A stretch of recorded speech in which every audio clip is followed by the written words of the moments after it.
আমরা 1 তারিখে কামাখ্যা এসেছিলাম। কামাখ্যার ওখানে পুজো টুজো দিয়ে আমরা ওখানে 2 দিন ছিলাম। আজকে কামাখ্যার থেকে বেরিয়ে আমরা গৌহাটি হয়ে শিলং যাচ্ছি। শিলংয়ে কালকে স্টে করব, তারপরে পরশুদিন ওখান থেকে আমরা আবার গৌহাটি চলে আসব। তো এবারের কামাখ্যা সফর অবশ্যই আপনারা দেখবেন, আমার বড় ভিডিওতে অবশ্যই দেখবেন। আর সেই সাথে শিলংটাও আলাদা একটা এপিসোড করে আপনাদের দেখাবো। আপনারা সঙ্গে থাকবেন আর আমার চ্যানেলটাকে সাবস্ক্রাইব করবেন।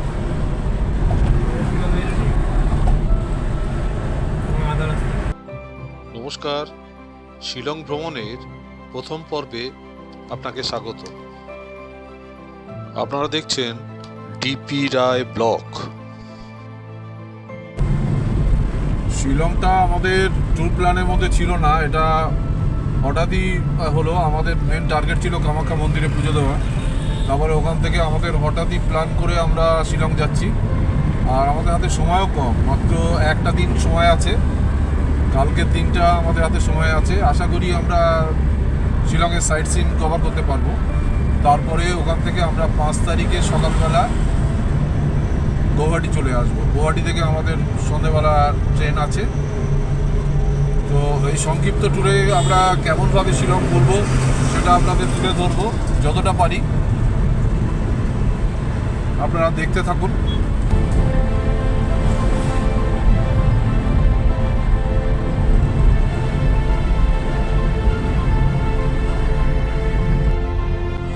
আপনারা যদি কামাখ্যা আসেন অবশ্যই ভুবনেশ্বরী মন্দিরে একবার যাবেন। আর পাশেই আছে মা বগলার মন্দির। আমরা মা বগলার মন্দিরে গতকাল পুজো দিয়েছিলাম। তো আজ খুব ভিড় ছিল, মঙ্গলবার এত ভিড় আমরা বুঝতে পারিনি, প্রায় 3 ঘন্টা লেগে গেছে। তারপরে আজকে আবার সকাল সকাল গেলাম আমরা মা ভুবনেশ্বরী মন্দিরে, একদম পাহাড়ের মাথায়। খুব ভালো লাগলো এখানে। মা ভুবনেশ্বরী আর মা বগলা, তারপরে আরও অনেক দশমহাবিদ্যার আরও অনেক মন্দির আছে, ছোটো ছোটো মন্দির আছে, সেগুলো আপনারা দেখতে পাবেন। আর এখন সিজন না হলেও একটা মানে সাধারণ যে জেনারেল রাশ একটা আছে, প্রচুর টুরিস্ট আসছেন, থাকছেন, পুজো দিচ্ছেন। তো একটা জিনিস ভালো, এখন হালকা ঠান্ডা আছে। এই সময় যদি আপনারা আসেন খুবই ভালো, মানে নভেম্বর ডিসেম্বর মাস, এই সময়টা নভেম্বর থেকে ফেব্রুয়ারি পর্যন্ত, মানে এটা একটা দারুণ সময়, মানে জার্নি করার পক্ষে খুবই ভালো।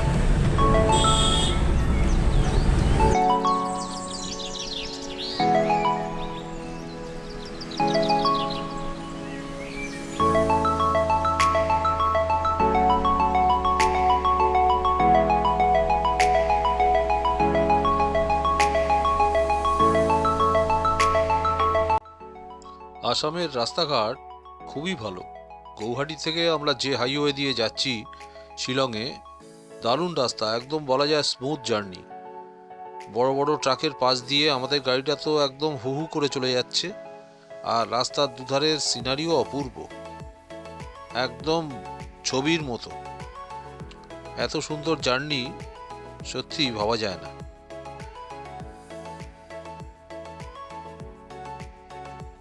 শিলং ট্যুরটা যে খুব খরচ সাপেক্ষ তাও নয়, আপনারা চাইলেই এখানে আসতে পারেন। কলকাতা থেকে স্লিপার ক্লাসে ভাড়া মাত্র 500 টাকা। আর গৌহাটিতে নামার পর আপনারা শেয়ার ট্যাক্সিতে চলে যেতে পারেন শিলং, মাথাপিছু 300 টাকা করে টাটা সুমোতে। আর আপনি যদি সুইফট ডিজায়ারে যান সেক্ষেত্রে 500 টাকা মাথাপিছু। 1500 থেকে 2500 টাকার মধ্যে আপনি শিলংয়ে হোটেল পেয়ে যাবেন। এবং সে 1500 টাকার হোটেলও লাক্সারিয়াস হোটেল। সেটা ভাববেন না যে 1500 টাকা বলে খুব সস্তা, তা নয়। সেই হোটেলটাও ভালো, 2500 টাকার হোটেলও ভালো, 3000 টাকার হোটেলও ভালো। আপনি যেটাই খুশি থাকতে পারবেন। দেখুন রাস্তাটা কি সুন্দর, একদম সোজা স্ট্রেট রাস্তা, আর সামনে একটা বিশাল বড় পাহাড়, অপূর্ব লাগছে। এরকম দৃশ্য আমাদের ওদিকে সচরাচর দেখা যায় না, এগুলো হিল এরিয়ায় দেখা যায়। আমাদের কলকাতা বা পশ্চিমবঙ্গে সমতল এরিয়াতে এরকম কল্পনা করাও যায় না, একদম ছবির মতো।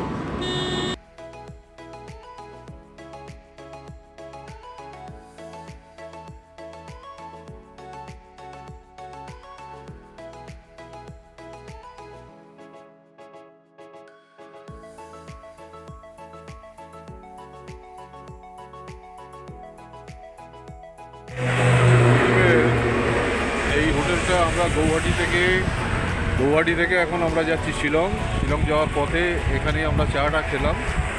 এখন আবার আমাদের শিলংয়ের উদ্দেশ্যে এখনও অনেক রাস্তা, 1.5 ঘন্টা রাস্তা বাকি আছে। ওখানে গিয়ে আমি দেখাবো কোথায় থাকলাম, কোথায় ঘুরলাম, বাকিটা আপনাদের দেখাবো। এটা আশুতোষ হোটেল, নামটা বাঙালি হলেও আমরা এখন আছি শিলংয়ে। আজকে সন্ধ্যেবেলা আমরা শিলং এসে পৌঁছেছি, এই হোটেলেই এসে উঠেছি। এই হোটেলটার নাম দেখুন, লেখা আছে আশুতোষ হোটেল। আশুতোষ হোটেল একদম হার্ট অফ দ্য সিটি। এটা হচ্ছে পুলিশ বাজার, শিলংয়ের পুলিশ বাজার। দেখুন আশপাশে পুরো দোকানপাট সব, এখানে একদম জমজমাট, ট্রাফিক পুরো জাম। আর এখন এখানে এই হলুদ ট্যাক্সিগুলো চলে, কালো হলুদ, যেটা মানে কলকাতার স্মৃতিকে মনে করিয়ে দেয়। কলকাতায় একসময় এরকম কালো হলুদ ট্যাক্সি চলতো, কিন্তু শিলংয়ে এখনও এটাই চলে। আর আমরা হোটেলে ঢুকে ফ্রেশ হওয়ার পরে এখন একটু বেরোলাম, এখন একটু ঘুরতে বেরিয়েছি রাস্তায়। দেখি আশপাশে মার্কেটে কি আছে, আর দরকার হলে রাতের খাবারটাও আমাদের সংগ্রহ করতে হবে। তো আমরা এখন একটু যেখানে মেন মার্কেট, আমরা সেই দিকেই যাচ্ছি।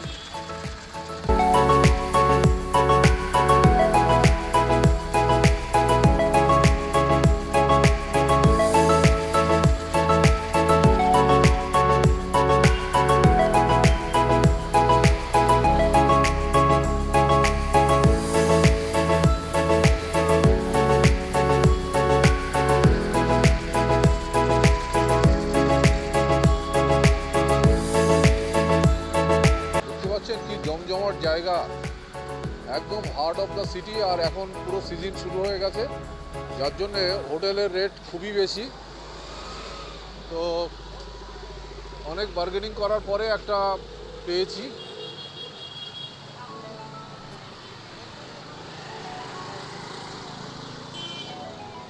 এখানে প্রচুর হোটেল আছে, মানে আপনারা এসে যদি হাতে সময় থাকে একটু দরদাম করে নিতে পারেন।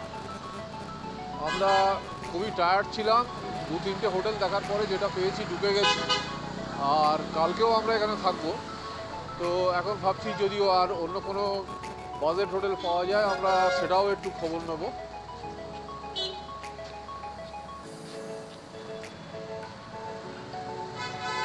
আপনাদের নিশ্চয়ই জানাবো যে কীরকম টাকার মধ্যে এখানে হোটেলের রেঞ্জ আছে, আমি সব ডিসক্রিপশান বক্সে দিয়ে দেবো।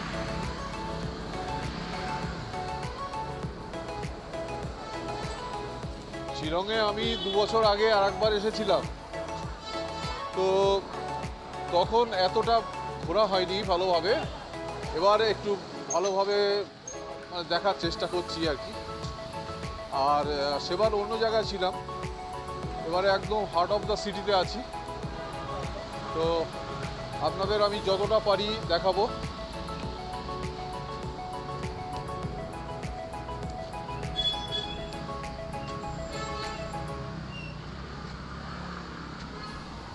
দেখুন কি জ্যাম লেগে গেছে, কলকাতার কথা মনে পড়ে যাচ্ছে খুব। এখানে এত কনজেস্টেড এরিয়া, মানে দুপা যেতে না যেতে আবার জ্যাম লেগে যাচ্ছে। দেখুন সব উলের চাদর বিক্রি হচ্ছে, একটা বড় শোরুম। এখানে প্রাইসগুলো দেখুন, 1550, 1250, 1850, 1120। প্রচুর উলের চাদর এখানে রয়েছে, আপনার ডিসপ্লেতে দিয়ে রেখেছে। শুধু দামগুলো লক্ষ্য করুন। কলকাতার সঙ্গে হয়তো কিছুটা পার্থক্য হতে পারে, কিন্তু এখানে কোয়ালিটি ভালো, খুবই ভালো কোয়ালিটির। দেখে তো মনে হচ্ছে ভালো কোয়ালিটির মাল। 1150, 1550।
এটা খুব একটা ব্যস্ত জায়গা, শিলংয়ের সেন্টার পয়েন্ট বলতে পারেন।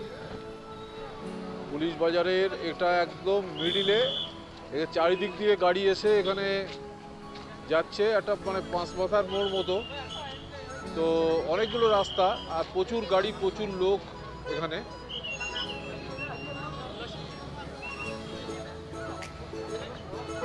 খুবই ব্যস্ত এলাকা।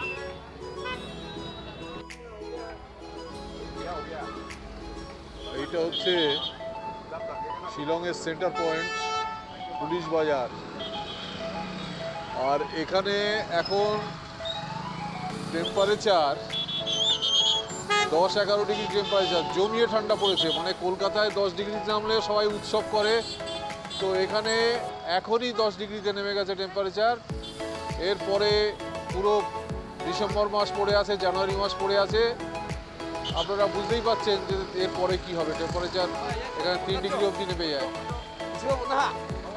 যাই হোক, যার জন্যে মাফলার টাফলার পরেছি, বুঝতেই পারছেন জমিয়ে ঠান্ডা।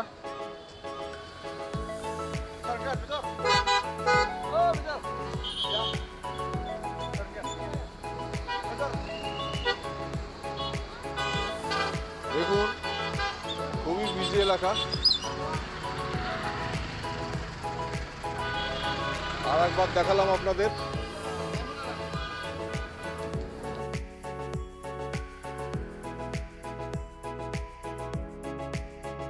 শিলং ভ্রমণের প্রথম পর্বটা এখানেই শেষ করছি। ভিডিওটা ভালো লাগলে অবশ্যই একটা লাইক করবেন আর কমেন্ট করে জানাবেন আপনাদের কেমন লাগলো। আর অবশ্যই দেখা হচ্ছে দ্বিতীয় পর্বে।